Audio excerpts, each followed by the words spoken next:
Maria had always been careful about who she trusted. Growing up in a small village where everyone knew everyone else's business, she learned early that promises could be broken and people weren't always what they seemed. But desperation has a way of making even the most cautious person take risks they would never consider under normal circumstances. The factory where she had worked for 3 years closed down without warning. One day she was packaging items on the assembly line, and the next day there were padlocks on the gates and a notice saying the company had gone out of business. Just like that, her steady income disappeared. Her mother needed expensive medicine for her heart condition, and her younger brother was halfway through his final year of school. The small savings she had put aside wouldn't last more than a few weeks. That's when her neighbor, Rosa, mentioned hearing about work opportunities across the border. Good-paying jobs, she said, in restaurants and cleaning services. Rosa knew someone. Who knew someone who could help arrange everything? The man's name was Carlos, and he seemed professional enough when they met at the local cafe. He wore a clean shirt and spoke politely, showing her photos on his phone of other people who had found work through his connections. "It's completely legitimate," Carlos assured her, stirring sugar into his coffee with calm confidence. "You work for 6 months, send money home to your family, and then you can decide if you want to stay longer or return home. Many people choose to stay because the opportunities are so much better." The fee he quoted was steep, almost everything she had saved, but Carlos explained that this covered transportation, paperwork, and job placement. He even showed her official-looking documents with stamps and signatures. When Maria hesitated, he pulled out his phone and let her speak to a woman named Ana, who claimed to be working in a restaurant in Phoenix.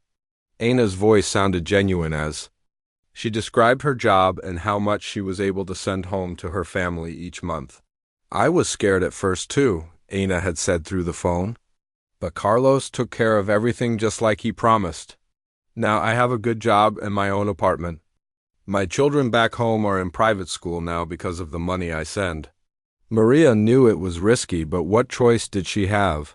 The medicine for her mother cost more than most people in their village made in a month. Her brother's education was important. He was the first in their family who might actually graduate and have a chance at a professional career. She convinced herself that sometimes taking a risk was the only way to take care of the people you love. The journey started normally enough. Carlos picked her up at dawn in a clean van along with 3 other women who were making the same trip. They seemed nervous but hopeful, just like Maria felt. The women chatted quietly about their families and their plans for the money they would earn. One woman named Patricia was going to buy a small piece of land where she could build a house for her elderly parents. Another hoped to save enough to start a small business selling food from her home. They drove for hours through familiar countryside, then through areas Maria had never seen before. Carlos and his partner, a quiet man who never gave his name, seemed to know exactly where they were going. They stopped for food and bathroom breaks at small roadside stands, always choosing places that were nearly empty. Looking back now, Maria realized this should have been a warning sign. But at the time, she was too focused on her hopes for the future to pay attention to small details that seemed unimportant. As they got closer to the border area, the landscape became more desolate. The green hills and small farms gave way to brown scrubland and scattered rocks. The roads became smaller and less well-maintained. Carlos explained that they were taking a route that would avoid the busy checkpoints where there might be delays with paperwork. "This way is faster and safer," he said, glancing at them in the rearview mirror. "We'll be across the border before evening, and you'll be at your jobs by tomorrow morning." But as the sun began to set, something changed in Carlos's manner. He stopped being polite and started giving sharp orders. When Patricia asked a question about where exactly they were going, he snapped at her to be quiet. The other man, who had been mostly silent during the trip, started making phone calls in a low voice that they couldn't quite hear. They drove into the desert as darkness fell, following dirt roads that seemed to lead nowhere. The headlights cut through the darkness, showing nothing but empty land stretching in all directions. Maria's stomach began to twist with worry. But she told herself that border crossings were probably always done in remote areas for security reasons. When the van finally stopped, they were in the middle of nowhere. No buildings, no lights, no signs of civilization in any direction. Just endless desert under a sky full of stars that would have been beautiful under different circumstances. "Everyone out," Carlos ordered, his voice completely different now. Gone was the polite businessman from the cafe. This was someone else entirely, someone cold and threatening. The women climbed out of the van, confused and frightened. Maria's legs were stiff from the long ride, and the night air was surprisingly cold after the warmth of the day. She pulled her jacket tighter around herself and looked around, trying to understand where they were and what was supposed to happen next. "Where are the jobs you promised?" Patricia asked, her voice shaking slightly. Carlos laughed, but there was no humor in it. "Jobs? You think this is about jobs?" He reached into the van and pulled out a heavy chain with metal shackles attached. "This is about you learning your place and following orders without questions?" The other man moved to block any escape route, though in the darkness of the desert, there was nowhere to run anyway. Maria felt her heart start to pound as she realized how completely they had been deceived. There were no restaurant jobs, no apartments, no opportunities to send money home to family. There was only this empty place where no one would hear them scream. When Maria refused to cooperate with Carlos's demands, his reaction was swift and brutal. The shackles went around her ankles with a metallic click that seemed to echo in the desert silence. The chain was heavy and the metal was rough, already starting to rub against her skin. The weight of it made every movement difficult and painful. "You'll learn to be more cooperative," Carlos said. His voice calm again, but in a way that was more frightening than his anger had been. "The desert is a good teacher. It teaches people about survival and about making smart choices." He threw a half-empty plastic water bottle at her feet and climbed back into the van. The engine started with a roar that seemed impossibly loud in the quiet desert night. As the taillights disappeared into the darkness, Maria understood with horrible clarity that she was completely alone in one of the most dangerous places on Earth, with no way to call for help and no way to walk to safety. The silence that followed was unlike anything she had ever experienced. No traffic, no voices, no sounds of civilization. Just the vast emptiness of the desert and the weight of the chains around her ankles. The first rays of sunlight brought no comfort to Maria. Instead, they brought the terrifying realization of exactly how bad her situation was. In the gray light of dawn, she could see for miles in every direction, and there was nothing. No roads, no buildings, no power lines, no signs that humans had ever been in this place. Just endless rocky ground dotted with thorny plants and the occasional twisted tree that looked like it was barely hanging on to life. The chains around her ankles had seemed heavy in the darkness, but now she understood just how impossible they made everything. Each link was thick and solid, the kind of metal that would take serious tools to cut through. The shackles themselves were tight enough that her feet were already starting to swell, making the metal bite deeper into her skin with every small movement. Maria tried to stand up from where she had spent the night, huddled against a large rock. The simple act of getting to her feet became a major challenge. The chains were just long enough to let her take tiny shuffle steps, but any attempt to walk normally sent sharp pain shooting up her legs as the metal pulled against her ankles. She managed to move maybe 10 feet before she had to stop and rest, her breathing already heavy from the effort. The water bottle Carlos had thrown at her feet contained maybe 2 cups of liquid. Maria knew from stories her grandfather used to tell about working in dry regions that a person could die from thirst in just a few days in the desert heat. She would need to make this small amount last as long as possible, which meant taking only tiny sips even though her mouth already felt dry and sticky as the sun climbed higher.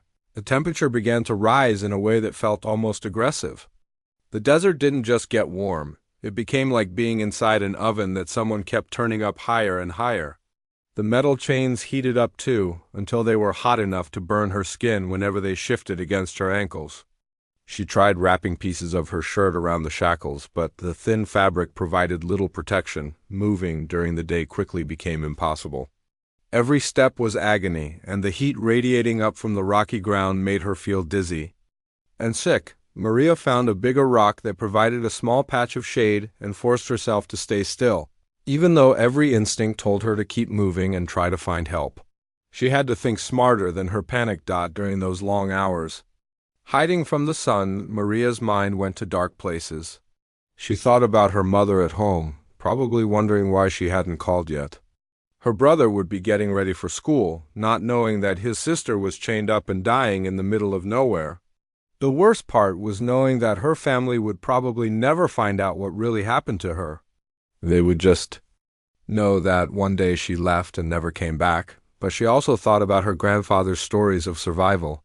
He had been a farm worker who sometimes had to work in very harsh conditions, and he always said that the people who survived difficult situations were the ones who could think clearly and not let their emotions control their actions. Fear makes you stupid, he used to say.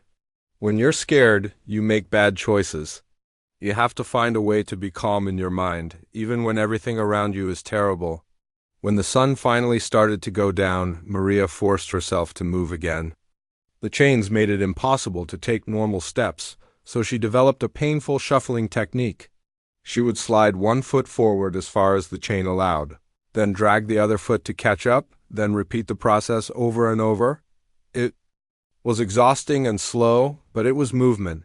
She tried to head in what she thought might be the direction of a road. But in the darkness, it was impossible to know if she was going the right way or just walking deeper into the emptiness. The desert. At night was a completely different world from the desert during the day. The temperature dropped so fast that she went from being dangerously hot to being seriously cold in just a couple of hours. The sounds were different too. During the day, there had been an oppressive silence broken only by the occasional buzz of insects. At night, the desert came alive with noises she couldn't identify. Rustling sounds that might have been small animals or might have been snakes. Distant howling that was definitely coyotes, and the thought of wild animals made her situation even more frightening. Maria had never felt so completely helpless in her life. The chains made it impossible to run from danger, impossible to move quickly towards safety, impossible to do any of the things a person might normally do to survive in a dangerous situation.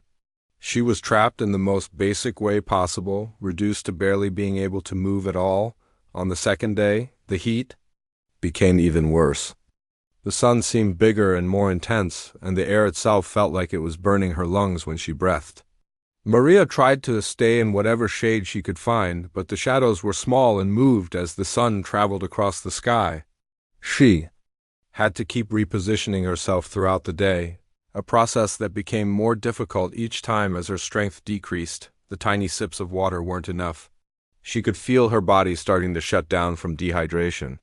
Her skin felt tight and dry, her lips began to crack and bleed, and worst of all, she stopped sweating even though the heat was unbearable.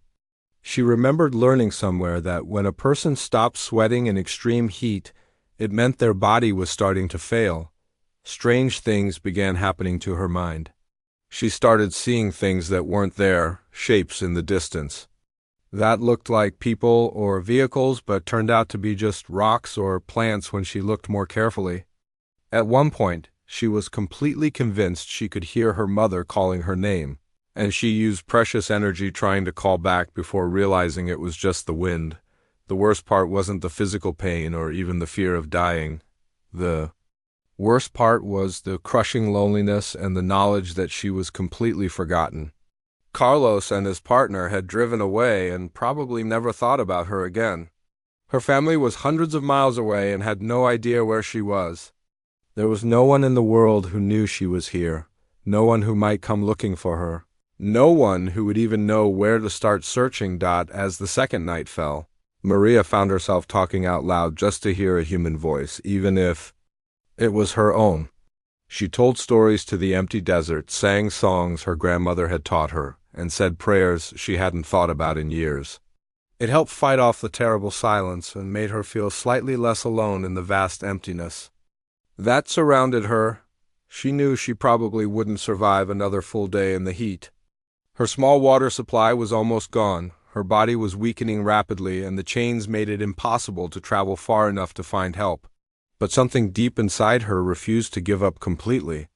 Maybe it was stubbornness, maybe it was love for her family, or maybe it was just the basic human instinct to keep fighting even when there's no logical reason for hope.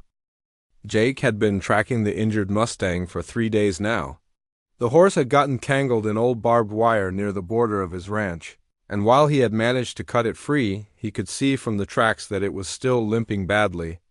As a lifelong rancher, Jake couldn't just leave a hurt animal to suffer in the desert. Even if it wasn't technically his responsibility, his horse ranger was sure-footed and experienced in the rough terrain, picking his way carefully between rocks and thorny bush that would trip up a less experienced animal. Jake had been born and raised in this part of Arizona, and he knew the desert like most people knew their own neighborhoods. He could read the landscape, understand where water might be found, and spot signs of animal movement that would be invisible. To someone from the city, on the third morning of his search, something felt different. Ranger's ears kept pricking forward toward a section of desert that looked no different from any other section, just rocks and scraggly plants under the already blazing sun. But horses have instincts that humans often miss, and Jake had learned long ago to pay attention when his animals tried to tell him something.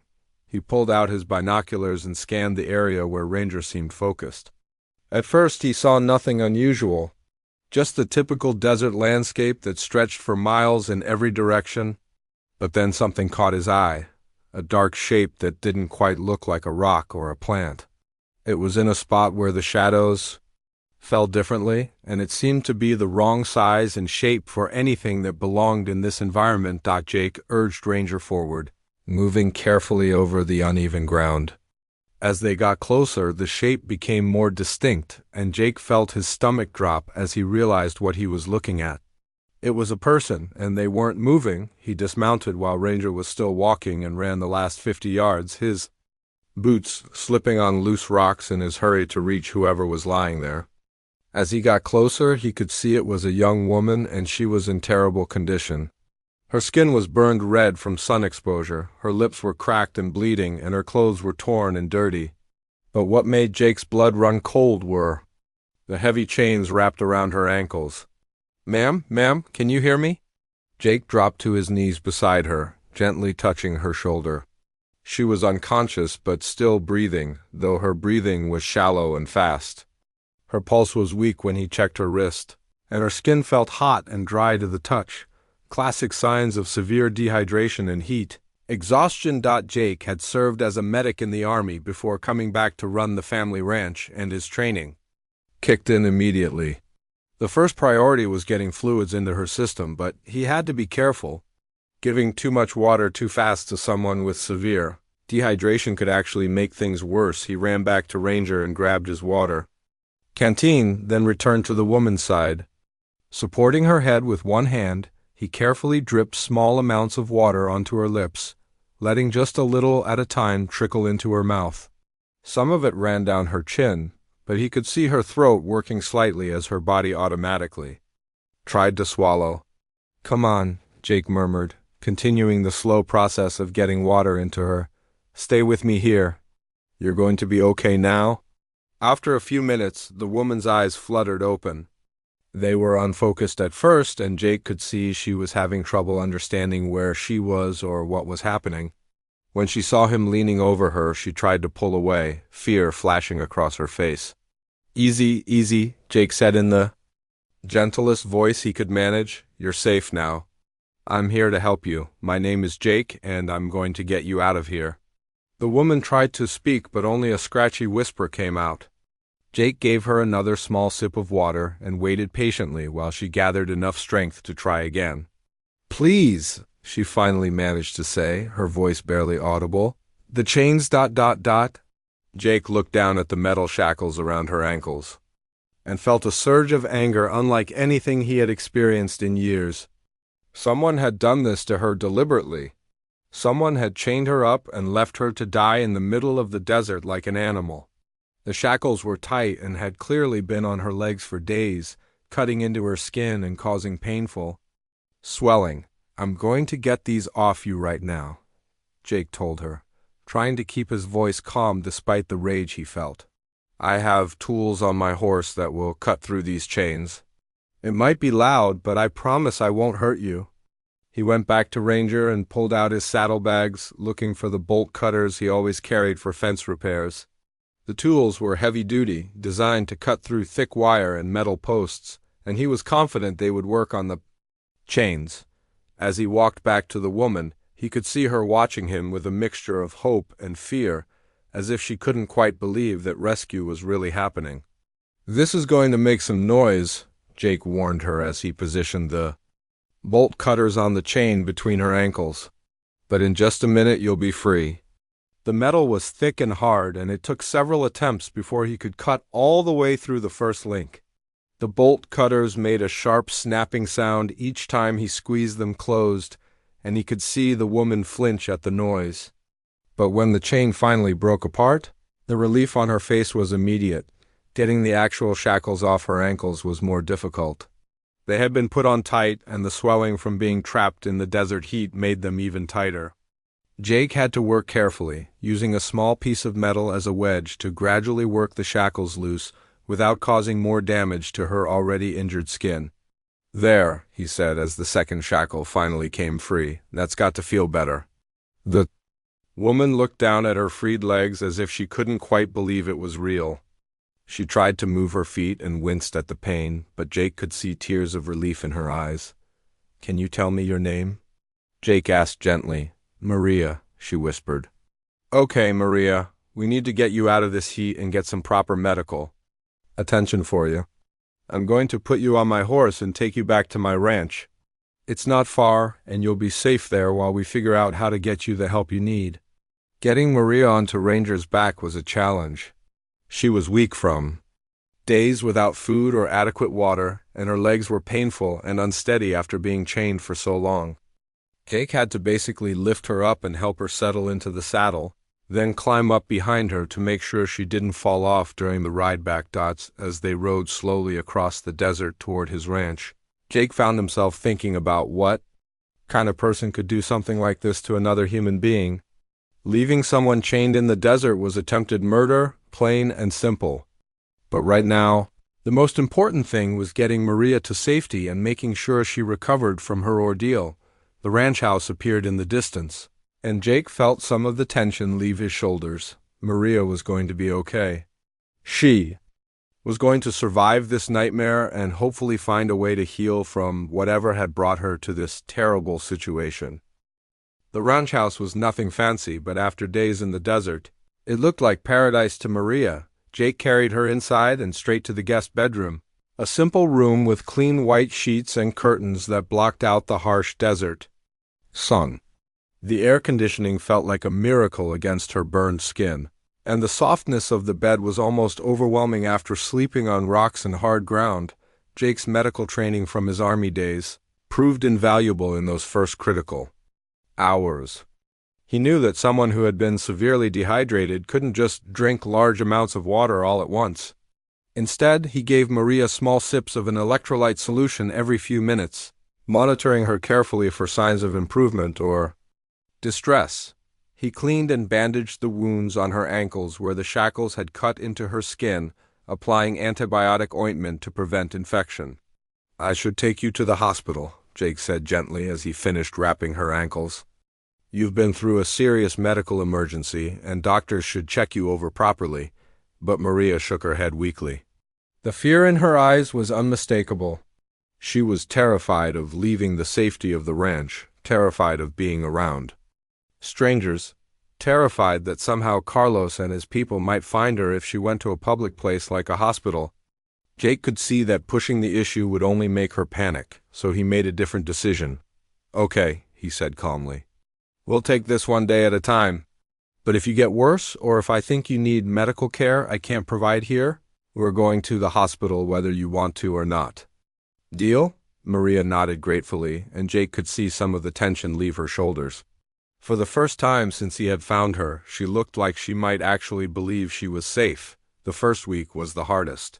Maria barely spoke except to answer direct questions, and even then her responses were usually just a few words.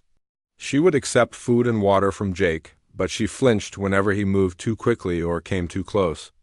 At night, Jake could hear her crying quietly in the guest room, and sometimes she would wake up screaming from nightmares. Jake had seen this kind of trauma response during his military service. He knew that people who had been through life-threatening experiences often struggled with trust and fear, even after they were safe. The key was patience and consistency, showing Maria through his actions, not just his words, that she truly was secure in his home. He established a routine that gave Maria space while still making sure she was taking care of herself. Every morning, he would knock softly on her door and leave a breakfast tray outside. He never tried to come in uninvited or push her to eat with him at the kitchen table. When she was ready for human contact, she would come to him. Not the other way around. Jake also made sure to keep his distance physically. He never reached for her without warning, never stood too close, never did anything that might make her feel trapped or cornered. He had learned in the army that people who had been hurt needed to feel like they had control over their own space and their own choices. Slowly, very slowly, Maria began to emerge from her shell. After about 10 days, she started leaving her room during the day, sitting on the covered porch where she could watch Jake work with his horses. She seemed drawn to the animals, maybe because they were peaceful and non-threatening. Jake noticed her watching as he fed them and cleaned their stalls, her eyes following his movements with growing interest. One morning, Jake found Maria standing by the fence that enclosed the horse pasture. She was watching a young mare named Daisy, who had been abused by a previous owner and was still skittish around humans. The horse and the woman seemed to understand something about each other that didn't need to be spoken out loud. "She's been hurt too," Jake said quietly, joining Maria at the fence but keeping several feet between them. Previous owner wasn't kind to her. "She's learning to trust people again, just like you are."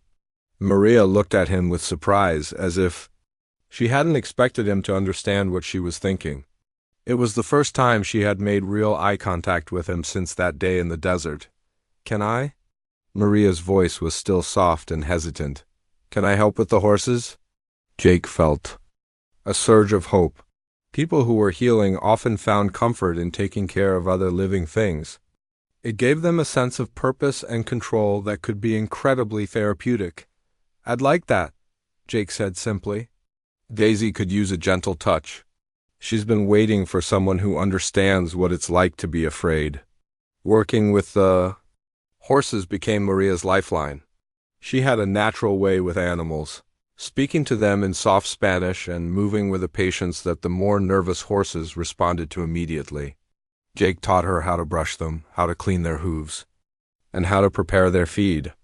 The work was physical but not overwhelming, and it gave Maria something to focus on besides her own pain and fear. As the weeks passed, Jake began to see glimpses of who Maria really was underneath the trauma. She was intelligent and observant, quick to learn new tasks and gentle with everything she touched. She had a quiet sense of humor that occasionally surfaced when she was working with the horses, and Jake found himself looking forward to these moments when her guard came down. Maria also began to help with other ranch tasks. She learned to mend fences, a job that required patience and attention to detail that suited her personality. She helped in the garden that Jake kept behind the house, showing him techniques her grandmother had taught her for growing vegetables in dry climates. These small contributions seemed to give her confidence and a sense of belonging, but the trust came slowly and in small steps. Maria would accept a cup of coffee from Jake, but she would still move away if he got too close. She would answer questions about ranch work, but she never talked about her past or how she had ended up chained in the desert. Jake never pushed for information, understanding that she would share her story when and if she was ready. There were setbacks too. Sometimes Maria would have bad days when the nightmares were particularly intense, and she would retreat back to her room for hours at a time. Unexpected noises would make her jump and look around frantically for escape routes. The sound of vehicles approaching the ranch would send her into a panic until she could see that it was just the feed delivery truck or a neighbor stopping by. Jake learned to read Maria's moods and give her extra space on the difficult days. He would leave her favorite tea outside her door and make sure the horses were fed and cared for so she wouldn't feel guilty about not helping. He never made her feel like her healing process was an inconvenience or that she was taking too long to get better. After about 2 months, Maria began staying up later in the evenings, sitting on the porch with Jake and watching the sunset paint the desert mountains in shades of orange and purple. They didn't talk much during these times, but there was a comfortable peace between them. Maria seemed to be rediscovering the beauty in the landscape that had nearly killed her, finding a way to separate the terror of her experience from the natural wonder of the desert itself. One evening, as they sat watching the stars appear in the clear desert sky, Maria spoke more words than she had said since Jake found her. "Thank you," she said quietly, "for saving me, for taking care of me, for not asking questions I'm not ready to answer." Jake looked at her in the soft light from the porch lamp and saw something he hadn't seen before: hope. 6 months after Jake found her in the desert, Maria stood on the front porch of the ranch house watching the sunrise paint the sky in brilliant shades of gold and pink. The same desert that had nearly taken her life now felt like home in a way. She never could have imagined during those terrible days when she thought she would die alone among the rocks and thorny plants. The physical scars on her ankles had faded to thin white lines that were barely visible unless you knew to look for them. But the emotional healing had taken much longer, and Maria knew it was still ongoing. Some mornings she still woke up from nightmares about Carlos and the chains. Some days the sound of unfamiliar vehicles still made her heart race with fear. But these moments were becoming less frequent, and when they did happen, she had learned healthy ways to cope with them. The turning point had come about 3 months after her rescue, when Detective Rodriguez from the Sheriff's Department had contacted Jake about some arrests that had been made in a human trafficking case. The authorities had been tracking Carlos and his operation for over a year, and Maria's testimony could be crucial in putting him and his associates behind bars. For a very long time. At first, Maria had been terrified at the thought of facing Carlos again, even in a courtroom with police protection. But Jake had sat with her for hours, talking through her fears and helping her understand that testifying wasn't just about getting justice for herself. It was about protecting other women who might fall into the same trap. "You're not the same person who was tricked by Carlos," Jake had told her one evening as they sat watching the horses graze in the pasture. "You're stronger now. You know what real kindness looks like, and you know you have people who will stand by you no matter what." When the day came for Maria to give her testimony, Jake drove her to the courthouse and sat in the gallery where she could see him throughout the proceedings. Facing Carlos across the courtroom was one of the hardest things Maria had ever done. But she found strength in knowing that her words could prevent him from hurting other, innocent people. Her testimony was detailed and compelling.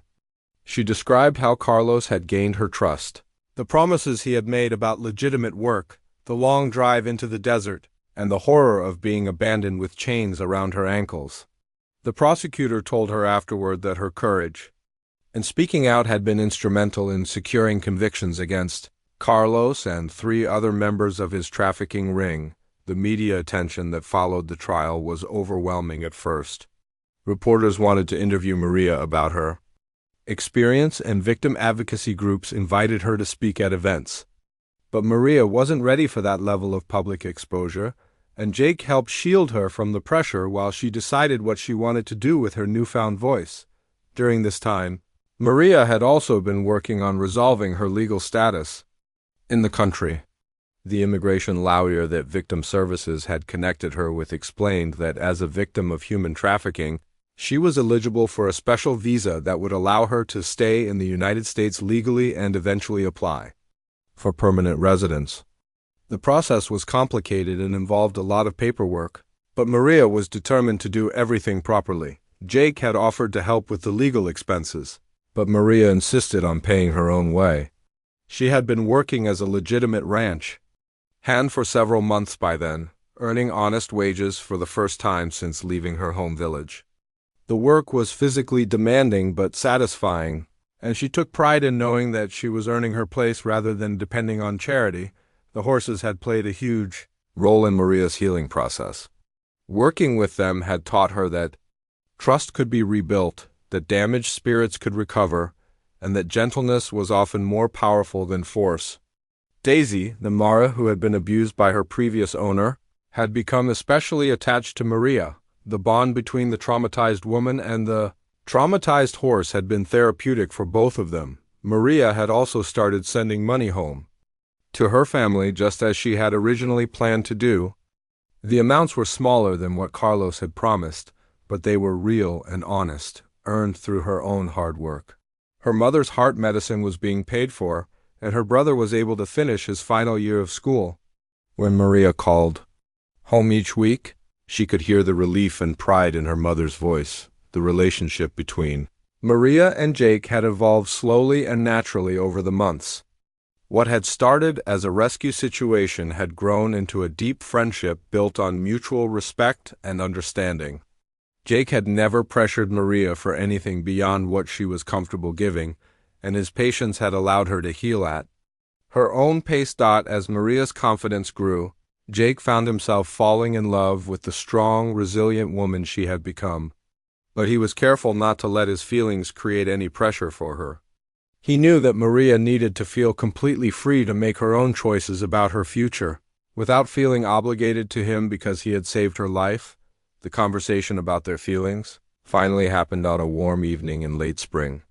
They were sitting on the porch after a long day of work, watching the stars appear in the clear desert sky.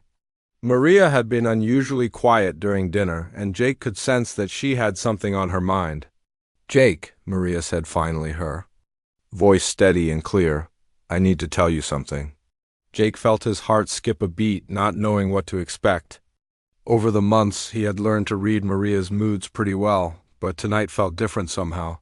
"I've been thinking about my future," Maria continued, "about what I want to do with my life now that I'm truly free. And I realize that everything good that's happened to me since that day in the desert has been connected to this place. To the horses, to the work, to you." She turned to look at him directly, something that had taken her months to be able to do comfortably.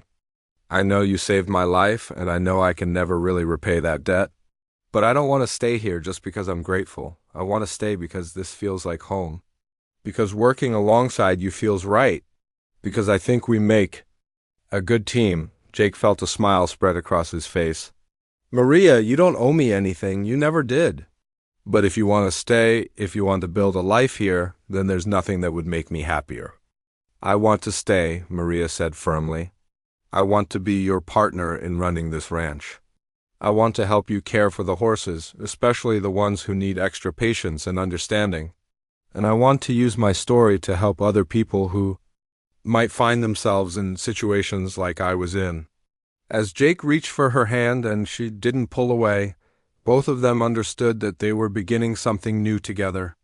The desert that had almost taken Maria's life had instead given her everything she never knew she needed: safety, purpose, love, and a future full of possibilities. The woman who had once been chained and abandoned to die had become someone who could help others find their own paths to freedom and healing. Sometimes the most beautiful stories grow from the darkest beginnings.